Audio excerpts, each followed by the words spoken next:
Ladies and gentlemen, please welcome back Caryn Beck-Dudley.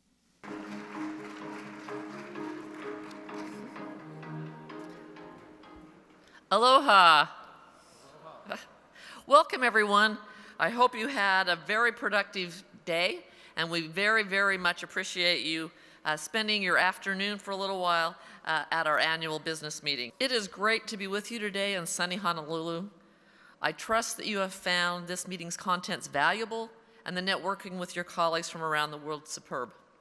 The first thing I want to do is to thank the staff, the AACSB staff, for all the hard work they've done this year, so please give them a round of applause. And stand up, staff. Staff, stand up.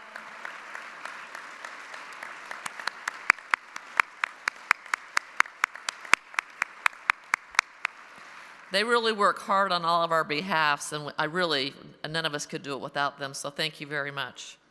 I also want to thank Sumitra Duda for his work as the chair for the first 6 months of the year. He provided AACSB a clear view of where business education is headed. He asked thought-provoking questions as to how we can reinvent ourselves to keep pace with the changes that are occurring in higher ed, and reinvention continues to be our theme. One of the ways I think about reinvention is to scan and digest what's happening to our schools, to our businesses, and to organizations around us and around the world. Keeping a clear view of the changes around us helps inform my perception as to how to transform and thrive in an increasingly disruptive environment. One of the mechanisms we have at AACSB for members of the board, our Business Practice Council, and deans to think and discuss the future of business schools worldwide is participation on the Innovation Committee. The Innovation Committee meets 3 times this year, and starting this year, we began issuing reports, which Tom referenced. Following up on the discussions Sumitra led last year, I chaired the Innovation Committee for 2 out of those 3 meetings. It has been singularly focused this year on the disruption that is occurring and will continue to occur in higher education in general and in the business schools in particular. Being the dean of the Leavey School of Business at Santa Clara University has given me a very interesting vantage point with which to view and experience disruption. To add context, Santa Clara University is the oldest university in California, but we sit in the heart of Silicon Valley. And we've provided the workforce, CEOs, CFOs, CMOs, whatever, of the most iconic companies: HP, National Semiconductor, Cisco, Google, Facebook, Apple, Oracle, Salesforce, to name a few that you know.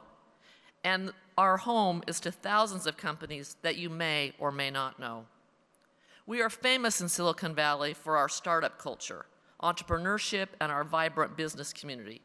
Many communities seek to become the next Silicon Valley. While many of us in this room work and live in vibrant business communities, when you prepare students for the workforce in Silicon Valley, you live and breathe the disruption. In my role, like many of you, I meet some of the most amazing business people working at the leading and often bleeding edge of technology. It is not unusual for me to meet an alum or a friend of the school who has gone to work for a Fortune 500 company, has then started their own business, has then gone bankrupt, has then started another business, has taken that business public, then took it private again, and sits on a number of boards, and they might be 45. We actually in Silicon Valley distinguish between a startup and an entrepreneur. For us, a startup is where business founders are creating and growing to scale. The goal is disruption. The focus is on profitability, and often an exit strategy is decided early on, either be acquired or go public. The phase fail fast and move on, many of you have heard, reflects this fast-paced Silicon Valley culture. As we selected the agenda for the meetings of the Innovation Committee this year, my experiences helped inform my view of what we should be thinking about. We could have chosen a number of topics, but we focused on disruption and what could cause significant disruption, in particular for our business schools.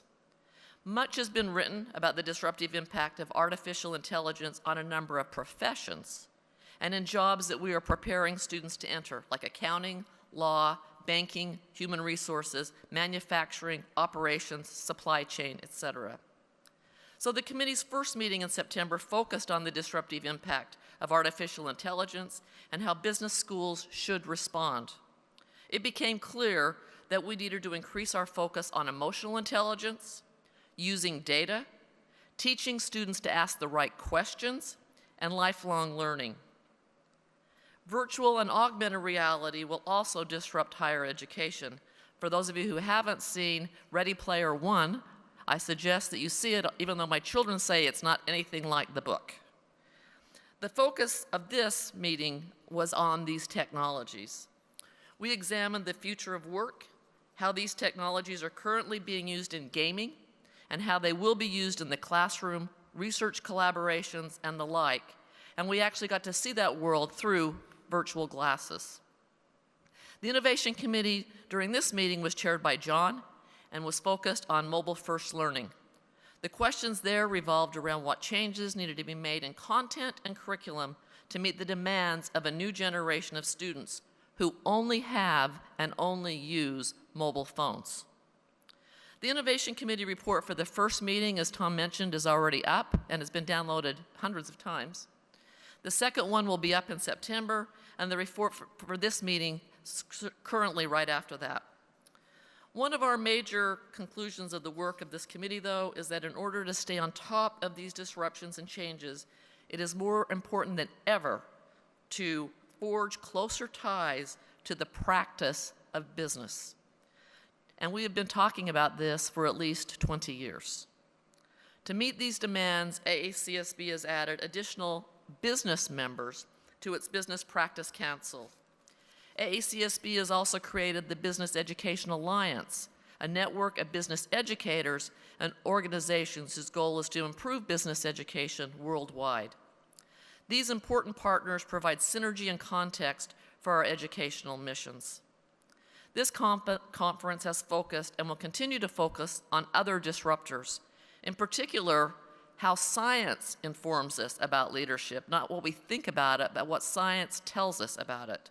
What science tells us about human behavior, what science tells us about resilience and openness to change. And I look forward to tomorrow's plenary session on discussing neuroscience and what it tells us about the brain.